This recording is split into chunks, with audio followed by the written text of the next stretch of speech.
Today's GCSA webinar, Uncover Hidden Threats, Nematode Management and Turf, with Billy Crow, PhD, and Lane Treadway, PhD. My name is Lisa Wick. I'm Senior Manager of E-Learning Programs here at GCSA headquarters in Lawrence, Kansas, and will serve as today's moderator. Before I turn things over to our presenters, I want to thank Syngenta for presenting this event and helping make our live webinar education available as a free member benefit. Syngenta proudly serves as a GCSA Platinum partner, building on decades of industry collaboration and innovation. They believe in empowering turf professionals with more than just trusted products by providing comprehensive support through technical guidance, advanced educational resources, and digital solutions on greencastonline.com. Their integrated approach helps professionals achieve results while driving the industry forward. We thank Syngenta for their support of our webinar program and other GCSA programs. A couple of quick housekeeping notes. We are recording today's event. You'll receive access to that recording via follow-up email. We do have a handout that you can download from the GoToWebinar control panel. If your control panel has minimized, you'll see a little narrow strip with an orange rectangle at the top. If you click on that, that will maximize that control panel. You'll have access to those handouts, as well as the question and answer box there. Your audio is muted in this system, but we welcome you to type in your questions as we go along today, and we'll address those. If you want to ask a question live, you can also click on that little raise hand icon that's on the tab, and then we'll know that you want to be unmuted to ask your question directly. William T. Crow, PhD, is a professor in the Entomology and Nematology Department at the University of Florida. He is also a past president of the Society of Nematologists. Crow earned his bachelor's from the University of Hawaii at Hilo, master's in agronomy from Auburn University, and PhD in nematology from the University of Florida. He's director of the UF Nematode Assay Lab, assists with diagnosis of nematode problems, viewing thousands of samples submitted each year. Crow's research focuses on developing improved diagnostic methods and integrated nematode management strategies. Our other presenter today is Lane Treadway, PhD. He is a technical services manager for Syngenta in the southeastern U.S. Treadway earned his bachelor's from Penn State University, master's in plant biology from Rutgers, and PhD in plant pathology from the University of Georgia. Prior to joining Syngenta, he was an associate professor and extension specialist in the plant department at North Carolina State University. In 2010, he received the NC State Alumni Outstanding Extension and Outreach Award. More recently, has served as lead editor for the 4th edition of the Compendium of Turfgrass Diseases, as published by APS Press. Thanks for agreeing to present for us today, and I'll turn it over to you. All right. So thank you guys for attending today. So we're going to be talking a lot about nematode management. And the first thing I want to talk about is about different types of nematodes, and to kind of illustrate why different types of nematodes, we have to use different products, why some products work better on some nematodes than others, and also the type of nematode, why it influences, like when we're trying to manage these nematodes and things like that. Not all nematodes are the same. I get these emails or phone calls, Dr. Crow, what nematicide should I use? And the first question I'm going to ask is, what nematode are we trying to manage? And so let's kind of go through this. Now I want to start off saying, most nematodes are not problems. Nematodes are everywhere, and most are actually beneficial organisms that are very important in cycling carbon and nutrients in the soil, breaking material down. But these ones that are plant parasites are ones that feed on and damage plants, and which are the ones that damage turf grasses that we're going to talk about today. So these plant parasitic nematodes that parasitize plants are what we call obligate parasites. That means that they can only feed on live plant tissue. Okay, other nematodes feed on bacteria and fungi and other things, but these are obligate parasites, can only feed on plants. Now, if they are ectoparasites, they stay out in the soil all the time throughout their whole life cycle. If they're endoparasites, they will go inside of the plant, okay? And so let's kind of go through some of these. Now, like Lisa said, I'm at the University of Florida, and I pretty much work just with warm season grasses. I don't really work with cool season grasses, but I have colleagues that do, and we do a lot of diagnosis on cool season grasses as well. So I'm kind of familiar with what goes on there as well. But I'm going to talk about specific examples for these nematicides, I'm going to focus on the main nematodes that I work with in Florida, which also are problems nationwide. Okay. So the first of these is sting nematode. Sting nematode is an example of an ectoparasite. It stays out in the soil. And so when we're diagnosing this nematode, we, if you see here on that panel on the left, these are, the big ones are adults, the smaller ones are juveniles. And we extract these nematodes from soil around the roots of the plants, and we get adults, juveniles. If we're on the right, you see an egg. Okay, and those we'll find out in the soil as well. So all the life stages of this nematode are out in the soil. While sting nematode is probably the most directly damaging nematode to turf grasses, it's also the easiest to kill because it is actually outside of the root all the time, where it's easier to get to with most of our nematicide treatments. Here you're looking at sting nematodes feeding on a root tip. And as you see these nematodes, these are the heads of several of these nematodes. The nematodes aren't solitary animals. They're going to go in herds. So you never find just one. One will go and all the other ones will follow it. And they're attracted to growing root tips. And so the primary point of attack for these nematodes is going to be your root tips. These nematodes are have a stylet, the spear they're inserting into that root tip, and they're injecting enzymes into that root tip, this root meristem where the cells are dividing, which then dissolves all those cells into goo that the nematode sucks back up to feed through its stylet. And that kills that root meristem.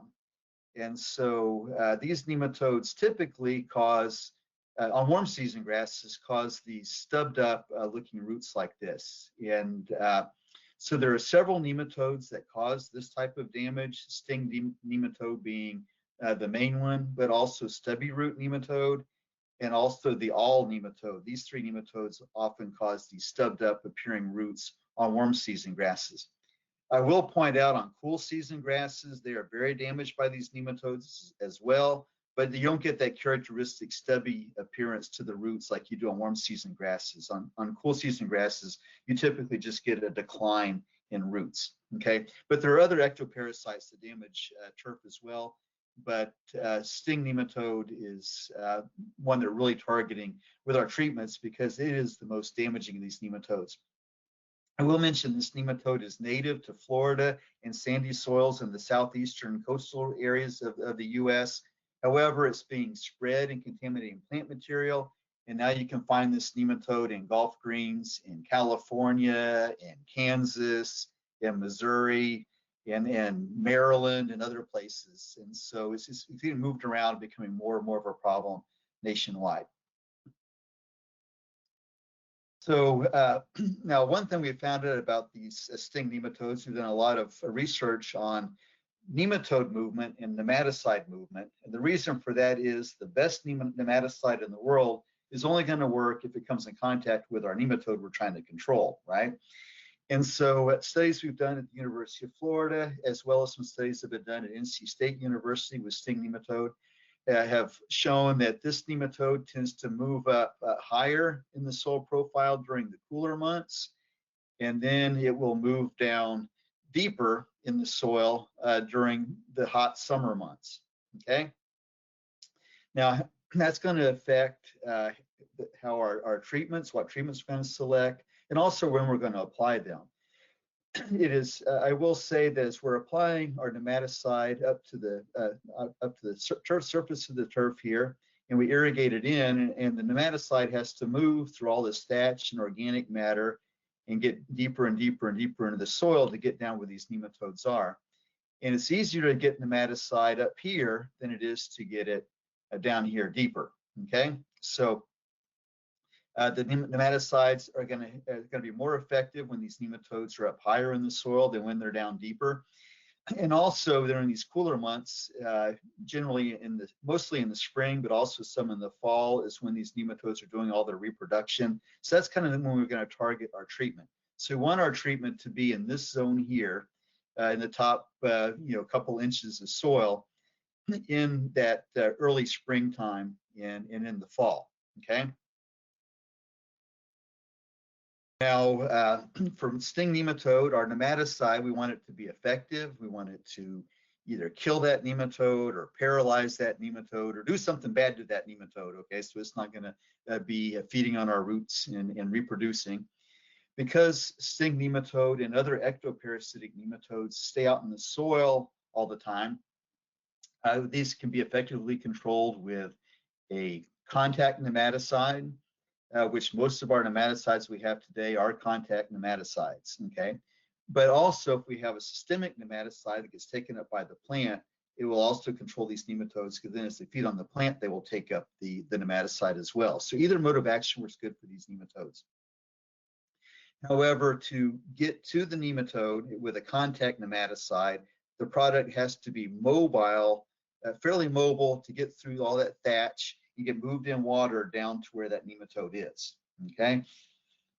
So products that are more mobile are going to tend to work a little bit better on sting nematodes than less mobile materials, okay?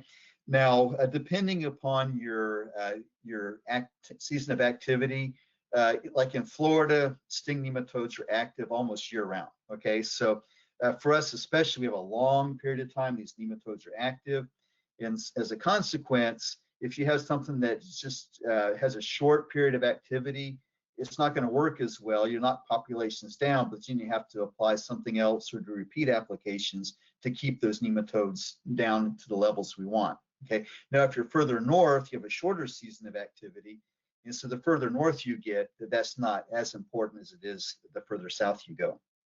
But ideally, we want something that's going to last for a long time, or be something I can apply repeatedly to keep throughout the year so I can keep my populations low. Now, root knot nematode is our second major group of nematodes, and it's a completely different life cycle than sting nematode does. This one is what we call a sedentary endoparasite. And so this nematode starts off, as you see on the top left panel there, that's the body of this root knot nematode. She's all swollen up like a tick inside that root. And in the back side here, you see we've stained these red that you can see them, but these are all her eggs that she's laying inside this root. Now these eggs aren't red; they're we stain them so you can see them, but you see like little jelly beans there. And this nematode lays her eggs in an egg mass that can contain several hundred eggs in that egg mass. On warm season grasses, these eggs are typically stay inside of the root. On your cool season grasses, you'll often find them, the egg masses, the female nematode will stick her butt out of the root and lay her eggs in egg mass at the root surface. Now, but the nematode's body is going to be inside the root, and especially on warm season grasses, all these eggs are going to be inside as well. When these eggs hatch, what comes out are second stage juveniles, you see on the top right. And these juvenile nematodes hatch from these eggs. You see on the bottom there, these are the juveniles curl up inside. But these juveniles hatch, and then they go to a growing root tip, and they go inside. And so if you see on the bottom there, right, that this is a Bermuda grass root full of root knot nematode juveniles that now went inside that root. And right now what they're doing is establishing a permanent feeding site. They inject hormones into the root that cause specialized feeding sites to develop, and that nematode then does not move for the rest of its life and actually becomes incapable of moving at that point. So the nematode starts to swell up, getting bigger each time through several molts until it becomes an adult. If you look at the bottom right, you see again with this root knot nematode adult female, and you see she's starting to lay eggs back behind her inside the root.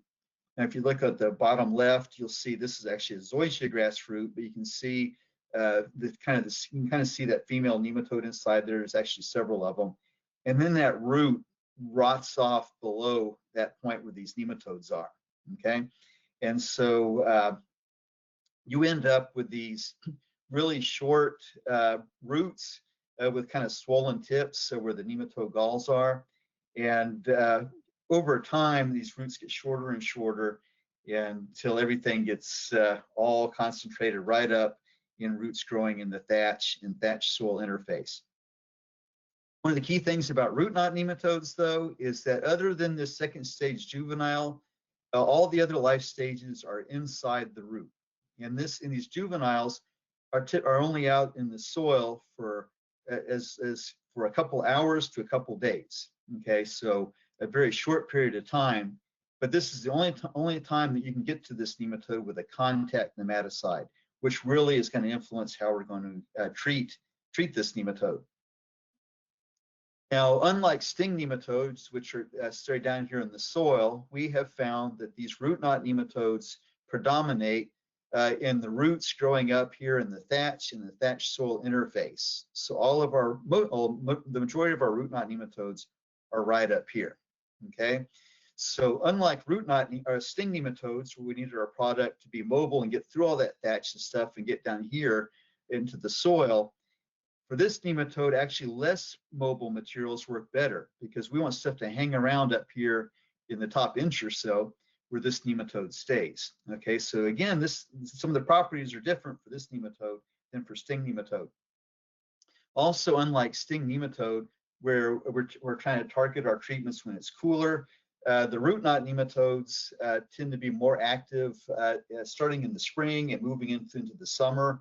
And so for this nematode, we're going to target our treatment starting once the grass starts growing in the springtime, and do applications throughout the summer. So again, the timing of the nematicides is different for root knot nematodes as well.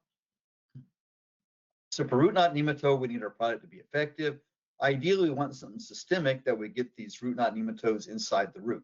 However, we're trying to manage these predominantly with contact products right now. So we need something that's going to be hang up in the thatch and stay there for a while, or be something I can apply repeatedly over time to keep the active in that top zone. Okay. The third of our major nematodes I want to talk about are lance nematodes. These are what we call migratory endoparasites. So these are going to go inside the roots.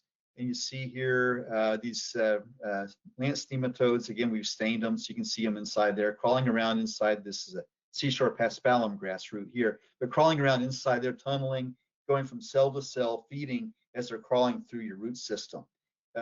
Then they will crawl out of the root. So you'll find them out in the soil like this. Then they'll crawl back into the root. They'll tunnel around. They'll lay their eggs inside the root. They'll lay them out in the soil. So this nematode kind of moves around, making Swiss cheese out of your root system. And unlike the root knot nematodes that have to come out of the root system, and these only come out when they want to.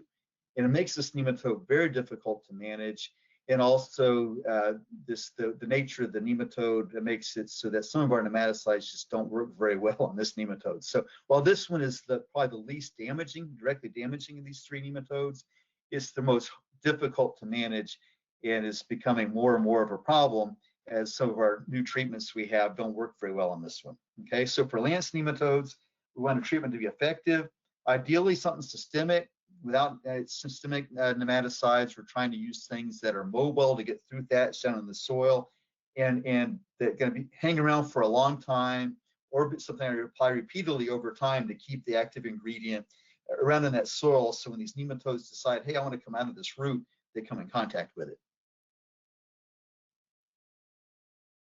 Okay, so the key concept there is different kinds of nematodes behave differently. And this is one of the reasons that, I really want you guys to take nematode samples so that we know what nematode we're trying to manage, because without knowing what kind of nematode, we don't know how to help you guys decide what the best treatment options are going to be. Okay, so let's talk about our nematode management options. And this is actually one of my trials with Trofinti, which is Syngenta's new nematicide we'll be talking about here in a few minutes. And so let's talk about our nematicide options. This is our list of different nematicide modes of action. And we're going to spend most of our time today talking about the most effective of these, which are this group down here. This is our nematicide group N3, which are SDHI nematicides. Now, we're most familiar with SDHI chemistry as being fungicides, but we now have two of these that have nematicidal activity that are really good nematicides. And I will say the reason I'm talking this one the most is these are our most powerful chemistry group right here for our nematicides. So we want to be able to use these things effectively, and these are kind of the foundation to our nematicide management program.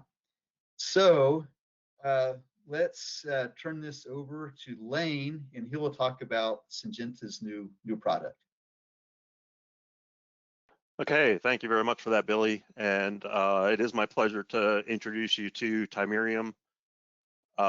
Before turning it back over to Billy to talk about some of his trial work with this product and how it can fit into an overall nematicide management program.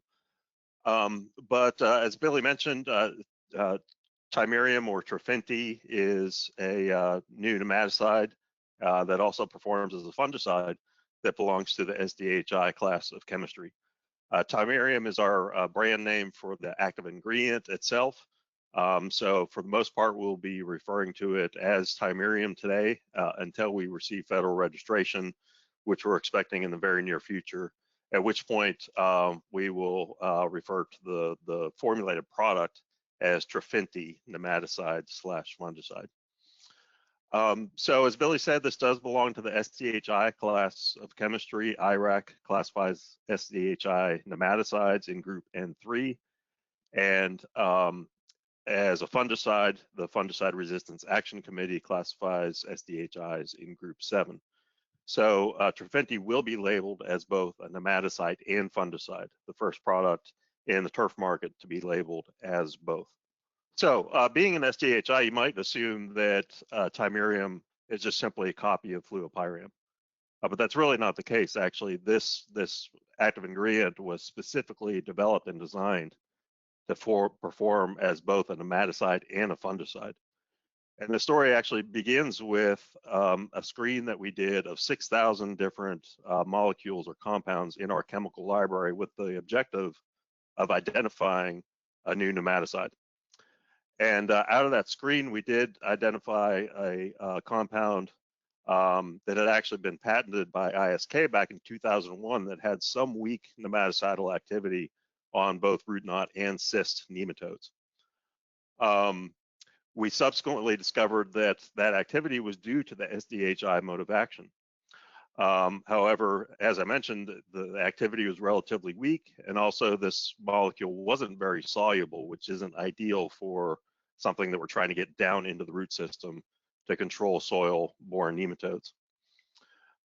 So we kind of redesigned the molecule to both increase that solubility. So Tymerium has a solubility of 33 parts per million, and also to optimize the binding of the molecule to the target site within the SDHI mode of action in key nematodes, including root knot and cyst nematodes. At the same time, we also discovered that this binding site has a very similar shape in those nematodes and certain fungal pathogens. And so with that knowledge, we were able to design a molecule that would perform very well as both a nematicide and a fungicide. And so that's exactly what we have in Tymerium. We have a molecule that is very potent against some of our key nematode species, including sting and lance nematodes, and actually even more potent than fluopyram. So you see that here in this laboratory data where we're exposing these nematodes to different concentrations of the active ingredient in water. And you can see that we're seeing significant control of sting nematodes at very low concentrations of Tymerium more effectively than fluopyram. And looking at lance nematode, which we know has little to no activity, fluopyram has little to no activity on them.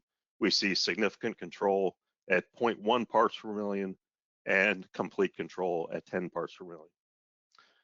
Now, it's pretty difficult to translate these concentrations into what we might apply in the field.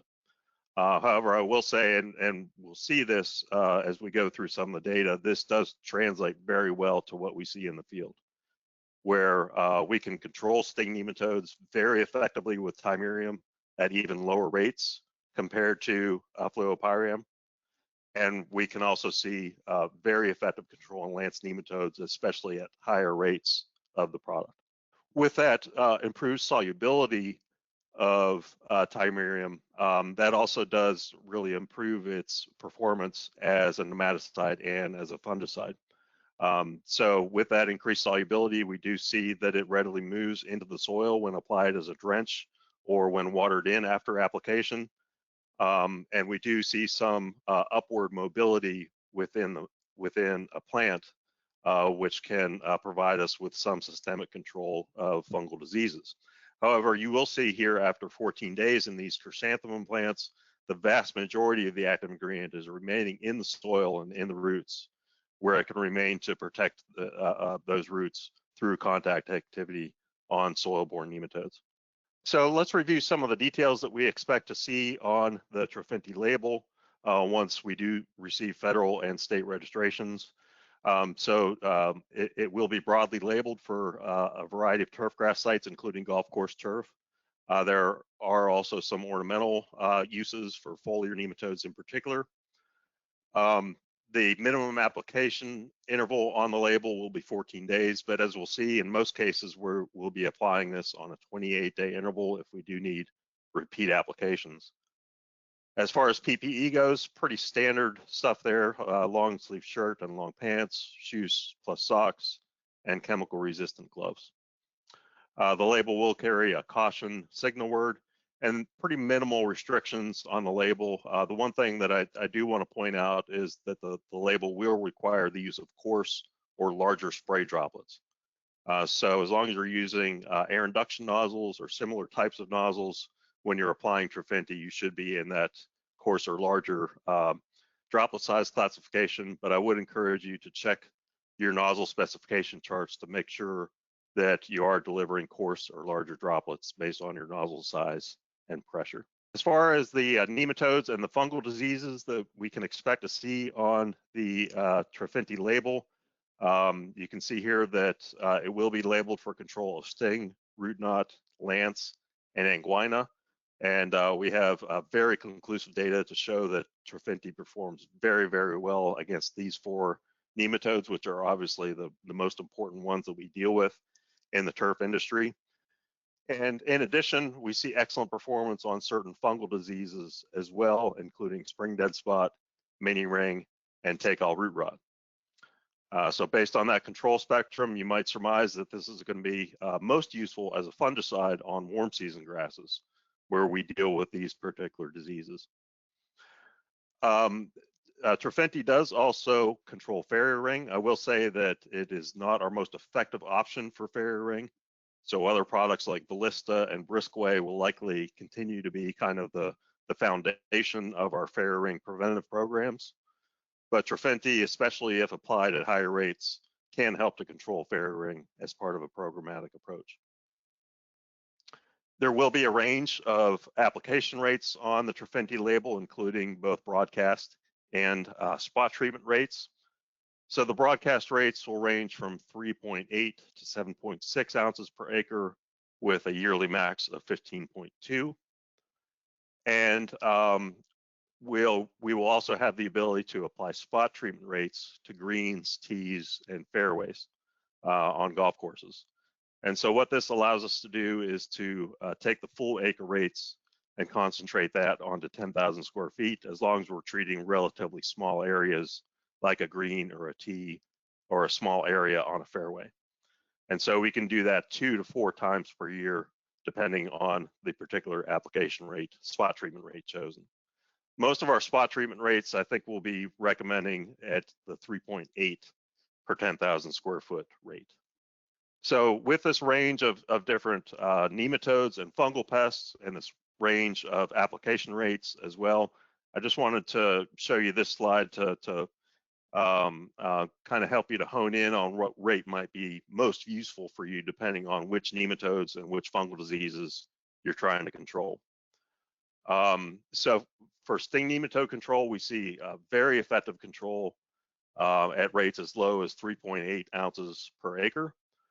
To control root knot nematode most effectively, we tend to see that it's beneficial to increase up to the 7.6 ounce per acre rate. And then to control lance nematodes, we kind of need to be in the spot treatment range, ideally at 3.8 per 10,000 square feet. So with that spectrum of nematodes controlled, the 3.8 per 10,000 square feet is probably going to be our most commonly recommended rate for golf course putting greens, especially where lance nematodes are problematic. And then on fairways or other areas on the golf course, broadcast rates can be very, very effective depending on the spectrum of nematodes present. As a fungicide, Trofinti performs very, very well across the entire rate range. And so really the application rate should be determined primarily based on the spectrum of nematodes that you're trying to control. So just looking at a couple of examples of nematode and disease control before I turn it over to Billy here. This is some greenhouse work that we did in-house at Vero Beach to compare Timerium to Indemnify. You can see we have Indemnify at their spot treatment rate. This is also their maximum broadcast rate as well. The difference is in the number of times per year that you can apply that rate. We know that that's a quite effective option for control of sting nematodes. With Timerium, we're seeing equivalent control, or perhaps even a little bit better, at much lower rates, down to 3.8 ounces per acre, which delivers about 25% of the active ingredient delivered by this Indemnify treatment here. And then by going up to the spot treatment rate of 3.8 per 10,000 square feet, we can see an even faster and more dramatic control of sting nematodes and improvement in rooting. Now, as Billy mentioned, lance nematodes are extremely difficult to control. So we do see with Timerium that we do need to increase our rates to provide the best control of lance nematodes. And as I mentioned before, we see the best results by going up to this 3.8 per 10,000 square foot rate. And you can see a significant improvement in Bermuda grass rooting here after just one application. We're not really seeing that much of a response from Indemnify in this case. Now, as a fungicide, as I mentioned before, we expect Timerium to be very, very useful, especially in Bermuda grass and other warm season grasses. The spring dead spot control from Timerium has been phenomenal, and it's consistently performed as well as our current standards, including things like Posterity Forte, which is our current standard internally in Syngenta, and other competitive standards such as Navicon as well. So here we have Timerium, 2 applications at the low or the high broadcast rate, applied twice in September and October, providing nearly complete spring dead spot control. And I do want to emphasize that the spring dead spot pressure in this particular trial was particularly high. And so this is a very impressive level of control from Timerium at rates as low as 3.8 ounces. You do see some scarring in these plots with these pictures taken here in March, and that is actually dollar spot. So Timerium does have some activity against dollar spot, but it's not super effective, and it's not something that we'll necessarily be recommending specifically for dollar spot control. Mini ring continues to be a significant challenge for golf course superintendents managing Bermuda grass greens, and it's increasingly becoming problematic on green surrounds, fairways, and tees as well. And Timerium has been very effective for mini ring control on both a preventative and a curative basis. So in this case, we're looking at curative control of mini ring with Dr. Roberts at Clemson University. And we have Timerium or Trofinti applied at 7.6 ounces per acre, 4 times on a 4-week interval beginning in early September. However, I do want to point out that this first rating date here on October 1st is just a couple of days after the third application was made. And so for all intents and purposes here, we're looking at the benefits or the effects of those first two applications. And with two applications, we've already brought the mini ring symptoms down almost to zero. And then after the third application, we bring it down truly to zero. And so this is very, very impressive control of mini ring, especially on a curative basis. So just looking at some pictures of these same plots here, these were taken on October 6th. And so this is about a week after that third application has been made. Again, we're primarily looking at the benefits of the first two applications, and we've provided nearly complete curative mini ring control. And then finally, take all root rot. This is some recent data from Dr. Wendell Hutchins at University of Arkansas. And we see Thymerum here performing very well with just two applications in September and October, around the same time when you might be applying for spring dead spot control. And we can provide very effective take all root rot control with those same applications. And again, just to show you a picture of these plots, these pictures were taken in April of the following year after those two fall applications targeting take all root rot. And you can see the effective level of control being provided by Thymerum there.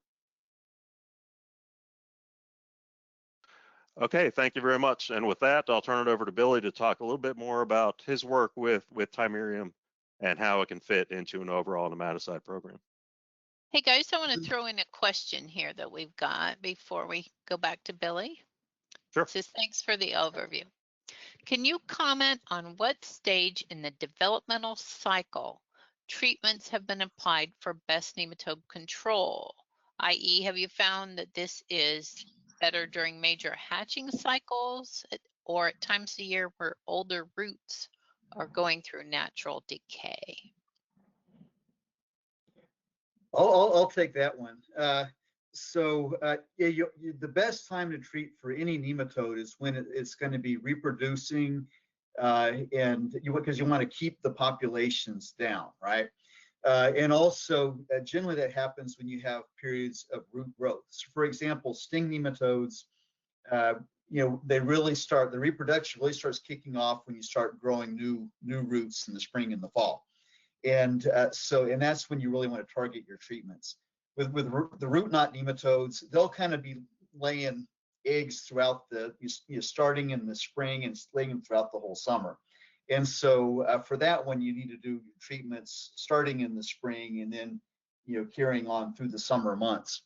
With the Lance nematodes, we're actually finding, I think Lane's got some data showing this as well, that the best time to treat for Lance nematodes is going to be in the fall. And so it goes back to knowing which nematode you have and targeting those treatments accordingly. So there's not one for all nematodes. You kind of have to gauge what nematode you're trying to manage. Also, even with the root knot nematodes in the south, like I was saying, our root knot nematodes tend to be laying eggs, laying eggs, laying eggs, laying eggs. As you get further north, like in New England, they have the root knot nematodes. They have a different species of root knot nematodes, and all their eggs hatch at once. And so you've got that spring application, and boom, you're good, because that's the only flush of eggs you have. So it varies from nematode to nematode, and also your region. And Lisa, I'm not seeing my little button for turning my pointer back, my slide here. Oh, there it is. Okay, there we go. All right, now I should be able to advance my slides. Yeah. Okay, so let's talk about cyclobutyfluram. Like Lane was saying, this will be Trophanthes syngentis new nematicide. Once the government comes back to work and finally approves their label, they were all set to have it approved when the government shut down. So hopefully that'll be soon. Again, a lot of this stuff Lane's already covered. Again, very safe material for for people. LD50 over 2,000. Where of our older nematicides like Nemacure, you were under 10. Okay, so very, very good. I'll talk about movement coming up. I have not done movement studies with cyclobutyryl. The Syngenta people tell me it's more water soluble than fluopyram, but again, I don't have any data to verify that's the case. So we'll believe the Syngenta people until we get data otherwise. The long-lived, again, Syngenta say it's not as long-lived as fluopyram. However, my results are showing this. The benefits I get from this are really long-lived. I get a good 8 to 12 months of benefit from my treatments, and so if the chemicals less than that long, but definitely I get a good year, up to a year of sometimes even longer than that benefit from these treatments. Okay. Again, we haven't done, effects with cyclobutyryl, the Trofinti on beneficial nematodes, but I expect it to be pretty harsh on them, similar to what fluopyram is. No phytotoxicity with it. And like Lane mentioned, we found it to be good for root knot, sting, and lance nematodes, and also work done in California on Anguina. So it has a really good spectrum on different types of nematodes. Again, this is just kind of confirming some of what the data Lane showed you. This is some of my data showing effects of these treatments on root knot nematodes in greenhouse studies.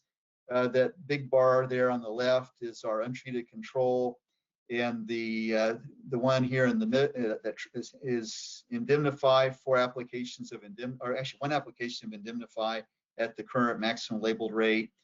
And if you look at that's 500 grams AI per hectare.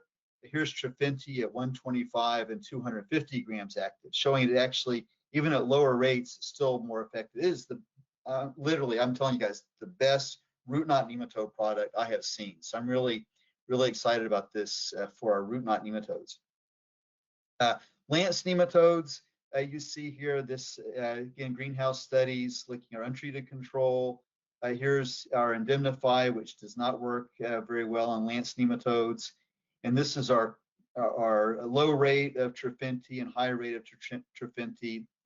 This is 1 application, but then as we go through and do multiple applications, you're seeing here, this is that maximum single dose rate doing 4 applications. Now we're getting really good control on root knot nematodes. I will say it's not as effective on root knot nematodes as it is on sting and root knot. However, it is going to be the most effective product on lance nematodes of anything that's out there when this gets approved.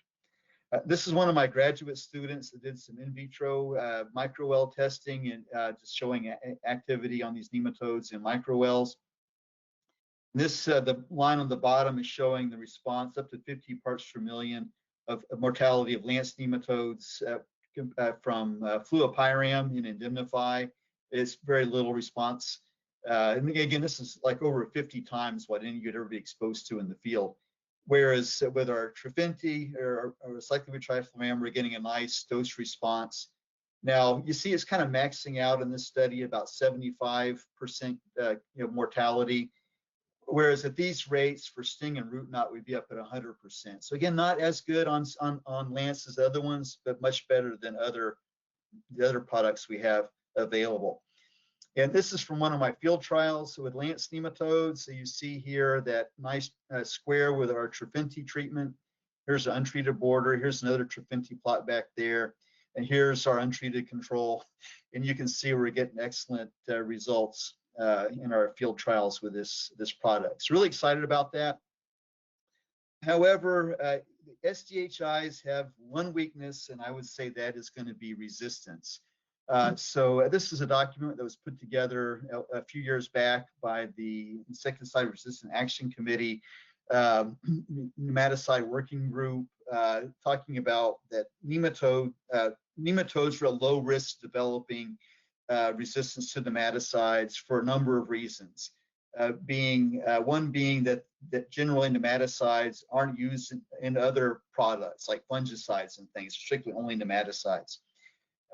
Nematicides are in agriculture only applied in furrow or as seed treatments. They're not broadcast treatments. The third thing is that nematicides are not long lived in soil. Okay, and so a number of these presuppositions that when Indemnify came out, the way this was being used, and also I'd say the way Trofinti is going to be used, kind of goes against all those presuppositions. Okay, generally, we're doing these materials are broadcast supplied on golf courses. They are generally long-lived compared to other nematicides. As Lane mentioned, they're not only in nematicides, but also in fungicides. So again, there's more exposure going on out there. And so also the way these chemistries work, they have a kind of a single site mode of action, which makes resistance more likely as well. So I started getting reports just a couple of years after fluopyram was launched from some of the golf course guys. Hey, this stuff's not working as well as it did when it first came out. So we kind of explored that. And I will mention one of the things I'll be talking about in these microwell experiments that we take advantage of is these are sting nematodes here that are you're not being affected by our SDHI chemistry, and they're nice and wiggly like this, right? Well, these SDHI chemistries, the main way they're working is they're blocking ATP production in the mitochondria, so that the mitochondria aren't producing ATP, which you may remember from biology is the powerhouse of the cells. And so one of the things that that ATP does, if you think, why do you get rigor mortis when you die? Well, it's because ATP causes muscle cells to relax. And then when you die, your body quits making ATP, so then all your cells become rigid and you get rigor mortis, okay? And so if you look here on the right, one of the key things you see with these nematodes exposed to these SDHI chemistries is they immediately become at these lethal doses, become rigid and stiff like this, okay? And so we can tell whether the nematicide's working or not based upon if these nematodes are wiggly or if they turn into straight pencils, okay? So Christian, one of my former graduate students, did this study where we collected nematodes from golf courses that had been never used fluopyram, never used Indemnify, or golf courses that have been using Indemnify regularly, which are the blue ones. And you see here that these nematodes, these coming from golf courses where they had been using a lot of fluopyram, that they were less responsive to the nematicide in these microwell tests. Which brings us to Erica, who's my current graduate student, who's graduating this semester, and I am super proud of this lady right here. She's been amazing, and she's done a lot of this work now with us on resistance and is going to continue to work with this in future projects. But I just want to show you some of the work that Eric has done with SDHI nematicide resistance. And what you see here, these are populations that we collected. These two are from, these populations came from places that had never used Indemnify. And these two here came from golf courses that have been using Indemnify regularly. These are golf courses that we identified from Christian's work that the nematodes were less responsive. And you see here that in these microwell tests, that we're getting near 100% mortality of these susceptible populations and much reduced mortality in these resistant populations of root knot nematodes, indicating that we have resistant populations. Then we did the same thing with sting nematodes. These three populations here came from actually athletic fields that had never used Indemnify. These three down here came from golf courses that have been using Indemnify regularly. And you'll see that these three are not responding. They are resistant to the fluopyram and the Indemnify. So now we have resistant populations. We did further verification in greenhouse experiments. And so if you look at this population on the right here, this is one of our susceptible populations of root knot nematode. And you see here, these are in our untreated group. And here is when we treat these with our Indemnify, and you see Indemnify is doing really good killing our susceptible population. But on our resistant population, we had just as many nematodes in the treated as the untreated. Okay, showing again, verifying we have resistance in our root knot nematode populations here. And this is with sting nematodes. Again, on our susceptible population here, This is our untreated and our treated, showing our Indemnify did a good job killing our sting nematodes on our susceptible population. What was interesting is in our resistant population, we actually ended up with more nematodes when we treated with Indemnify. So again, the Indemnify not working on our resistant sting nematodes. And then the final piece to all this is actually looking at ATP production. And I won't go into how she did this, but this is a really cool study showing ATP levels. And what you'll see here in our susceptible population, when we expose these to our Indemnify, that we have reduced ATP production, whereas in our resistant population, the ATP levels remain the same, showing, again, verifying these are resistant sting nematodes. And on our root knot nematodes, again, we have less ATP after exposure in our susceptible population. In our resistant population, we actually have increased ATP levels following exposure. And so we're going to be following up on why that is. But again, showing we have resistance in both sting and root knot nematodes. Now, this is now going to be really important here. I want you to pay attention to this, because looking at this study here she did, okay, over here on these 4 panels over here on the right, these are the blue bars are resistant population, and orange are susceptible populations, showing that this blue population is resistant to fluopyram. What you see over here on the left, though, is the same populations exposed to the cyclobutyfluoram and Trofinti. And you see that these nematodes are also resistant to Trofinti. Okay, so we have cross resistance. The fluopyram and Indemnify and the cyclobutyfluoram in Trofinti are in the same chemistry class, and it looks like we have cross resistance. Okay, and so if you have resistance to Indemnify, you're also going to have resistance to Trofinti. And the other thing with that is you do not want to rotate these 2 chemistries. Okay, they're in the same chemistry class, and cross resistance is a problem, and so we want to avoid overusing these products. This is showing the same thing now here. This is actually with sting nematodes, again showing our blue, showing our resistant populations to Indemnify are also resistant over here to the Trofinti as well. Okay, so your prolonged applications of SDHI nematicides can lead to resistant nematode populations. Okay, resistance is the likely mechanism for Indemnify failure, and resistance management is very important. It's important we rotate AIs. Okay, and so we don't want to overuse these products. If you overuse SDHI chemistries, they're not going to work. And like I said, these are our most powerful group of nematicides, so we want to use these sparingly. Don't use them all the time. You know, just because it says you can do all these multiple applications doesn't mean you should. And so ideally want to have multiple AIs for every nematode. Due to time, I can't go into all these. If you come to my class at the Golf Industry Show here and coming up in February, we'll have a 4-hour class. I'll cover all these in great detail. Okay, but take my word for it here. For sting nematodes, if you're in states that have curfew, we have the fumigant class covered. We have our N3 class or SDHIs covered with Indemnify, and then hopefully Trofinti in the next here, shortly once the government comes back open.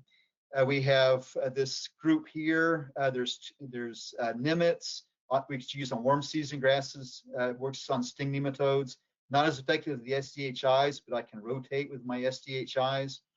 And then Reclamel is one that's be coming up hopefully soon from Corteva. And that one also works good on sting nematodes. Not as good as the SDHIs, but they're products I can rotate. And then we have abamectin here. Now, we have data I'll talk about here in just a minute showing that the spot treatment rate of abamectin on putting greens can be effective on sting nematodes when you apply it at the right time of year, when they're up at the top. And so we got that to rotate with. So I got several chemistry classes here I can rotate for sting nematode.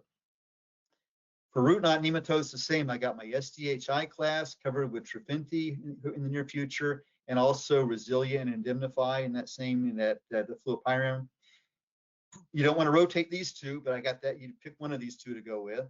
And then we have our abamectin, which works really good on root knot nematodes. So I got a different chemistry class here I can rotate. My biological group, I've got Xelto Crescendo combination, which is 2 biologicals from Albaugh Prime Source that I've got good results with on SDHI. I mean, on root knot. Not as good as the SDHIs, but again, gives me something I can rotate with, which is going to be really important. And then I got down here Nimitz. I'm kind of the jury's still out on this one on root knot nematodes. The Reclamel with the new one from Corteva, hopefully in the near future. That one is kind of, I'm still trying to get that one to work a little bit better on root knot. Okay. Lance nematodes, when Trofinti comes out, this is going to be the best thing on root knot nematodes. But still, we need to rotate. In this group here, if you can, on warm season grasses, you can use Nimitz to rotate with. And then when Reclamel comes out, that also is effective on Lance nematodes. So it gives me something I can rotate with there. I will point out, while these two are both under the same class in UN, that means the mode of action is unknown. These are not related to each other, so that you can actually, these are different modes of action you can rotate. And then for the spot treatment rate of abamectin on greens, I have that to also work on Lance nematodes. So that gives me several products there I can rotate. On the spot treatment rate of abamectin, I just wanted to kind of mention some studies we're doing with looking at specifically on movement. And you'll see here, this is, I'm not going to tell you all how we did all this, kind of a long, but it's a really cool study I think we did. But this, what you're seeing, the blue bars are, this is at 1, 2, 3, 4, 5, and 6 inches deep in the soil profile. And the blue bars showing untreated soil, and the orange is treated soil. And when you see a difference between the blue and the orange, that's just showing you where this nematicide is accumulating in the soil profile. And you see here that we applied abamectin and then watered it in with a 1/4 inch of water. 24 hours later, it was 2 inches deep, which was more than I thought it would be. The previous work we did with not the spot treatment rate, but the regular 12.2 ounces of Divinim, we were only getting up here. So we are getting more material down here with that spot treatment rate. And then when we, this is now a week later, we're still just in these top couple inches. This is actually after Hurricane Milton came through and dumped 8 or 10 inches of rain on us. And it was actually, some of it actually getting down 3 inches deep down there. But so again, this is getting down here in that 2 to 3 inches deep at nematode lethal concentrations. So I've modified my recommendations on abamectin, which before I didn't recommend it for sting and Lance nematodes, but now I am recommending it on putting greens for control of those nematodes at the spot treatment rate. Okay, so the spot treatment rate of abamectin moves better than I used to think it did. So, okay, and this brings me to a final piece of this, which is long-term nematicide rotations, because we want to use these SDHI chemistries only when we need to. So we have a multi-year study funded by the GCSAA looking at this. And this is what you're seeing there is Wade, my graduate student that has this particular project. And we have 10 different nematicide rotations, which I'm not going to get to explaining all these rotations, but we've got one study's targeting root knot nematodes and one study's targeting sting nematodes with different rotations of SDHI and non-SDHI nematicides, including both Indemnify and Trofinti. And I'm just going to show you from one of these turf quality, but we see the same thing in the other one as well. And I'm going to show you the nematode. I'm just looking at turf quality. And what you want to show here, again, we got 10 treatments in here, which makes too many lines and they all kind of jumbled up. You can't see anything. So I just picked out 4 selective ones here. Treatment U, treatment A, treatment E, and treatment D. Okay. And if you look here in year 1, okay, if I say, okay, which of these is working the best? Okay, it looks like that green line is probably overall working the best in year 1. But in year 2, you see that blue line working just as well as the green line did. And in year 3, that's definitely so. Okay, the blue and the green are pretty much doing the same. So what were those treatments? So again, the dark blue here at the bottom is our untreated control. Okay, treatment A is 4 applications of Indemnify a year, and the treatment E, which is the green one, is 4 applications of Trofinti. So you see Trofinti outperforming Indemnify throughout. But what you see here, starting in years, especially in years 2 and 3, is that treatment D, which was 1 application of Indemnify, and then we rotate that with applications of abamectin and the biologicals, is actually doing as good as 4 applications of Trofinti. What that's telling me is I do not have to use as much. I don't have to use these SDHIs all the time. I'm actually better off applying them just once and then rotating with other chemistries. Okay, it'll be a lot more data you'll see coming up from this, but again, the key point there is we need to rotate these things. And just because the label says I can do 4 applications doesn't mean I always should do 4 applications. Okay, I'm actually better off using lesser applications of SDHIs and rotating with other chemistries and preserving that chemistry so when I need it, it's really going to work. And so there, SDHI chemistries are the foundation. Preserve it. Don't overuse it. Rotate with other active ingredients as much as possible. And then monitor your nematode populations. Make sure you know what nematode you're trying to manage and pick the right program for that. And again, I can help you with that if you need to. But yeah, that's that's one recommendation. If you have resistance, quit using these SDHIs. Now, I will say, based upon the work we've been doing, we actually just got a federal grant, and so we'll be starting this project in January, and we will be developing diagnostic tests for resistance. So in the next couple of years at the University of Florida Nematode Assay Lab, you'll be able to send us your nematodes, and we'll be able to test them and determine your level of SDHI resistance and whether you should stay away from SDHIs or continue using them for nematodes. So we're really excited about that project, and that's a really exciting new research topic for us. So with that, I want to thank my team and thank you guys for attending. There are a couple of questions here, Billy. Thank you so much for sharing all that information with us, and thanks to Lane for his portion as well. The questions that we have here are about the new Trofinti product. So I'm thinking maybe Lane is better for this, but in any event, Lane did mention that Trofinti, once approved by the EPA, will control spring dead spot and take all root rot. But how will the timing work out to also control nematodes found where those diseases are? Yeah, that's a good question. So those late summer to fall applications targeting spring dead spot, take all root rot, and even mini ring for that matter, that's also tends to be a very good time to control sting nematodes and lance nematodes as well. So I think you'll be getting a lot of bang for your buck from those late summer to fall applications, and we'll be able to share a lot more detail on all the data that we have to show that and how we would recommend to fit this into a program once we do get registrations.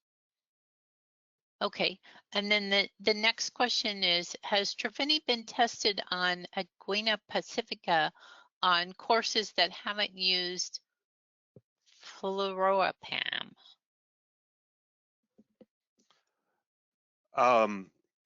We've done a lot of testing on Anguina nematode out in California, and Trofinti has performed very well as part of a program approach.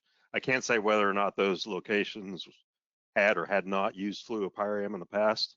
I suspect that they probably had, because it is currently one of the few options for management of that nematode. But regardless, Trofinti's performed very well in those locations, and again, we'll be able to share a lot more detail on that in the near future. Yeah, and I will say we've, of course, we don't have Anguina in Florida, but we've done most of when the trials have been done, they've sent the samples to me, so I'm kind of familiar with that research as well. And it works really good on angina. But again, with angina, because you can rotate with your abamectin, your Divanilm, and also the azadirachtin products aren't as effective. It gives me again a biological I can use in there as well. So you have some products to rotate with, and along with the SDHIs.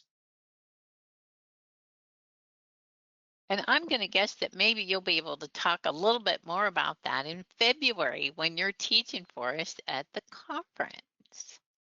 Yes, I'll be myself and Nathaniel Mitkowski at University of Rhode Island. We'll be doing our 4-hour nematode workshop, and we will cover everything in great detail.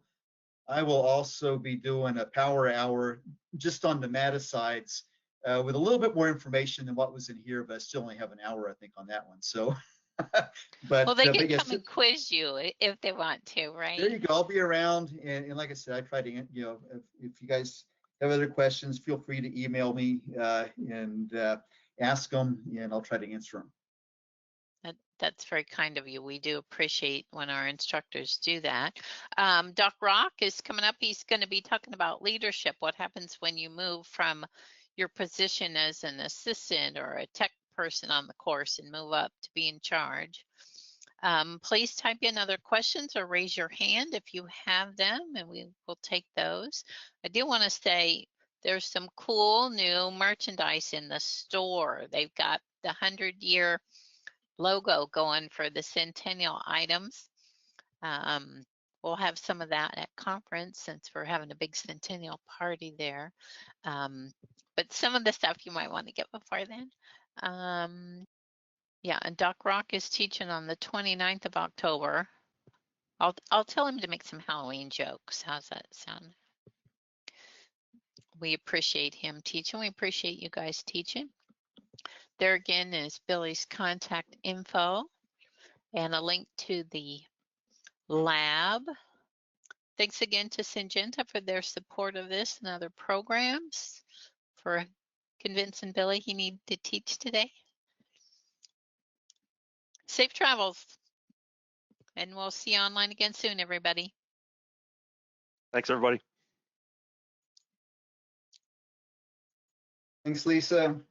You bet.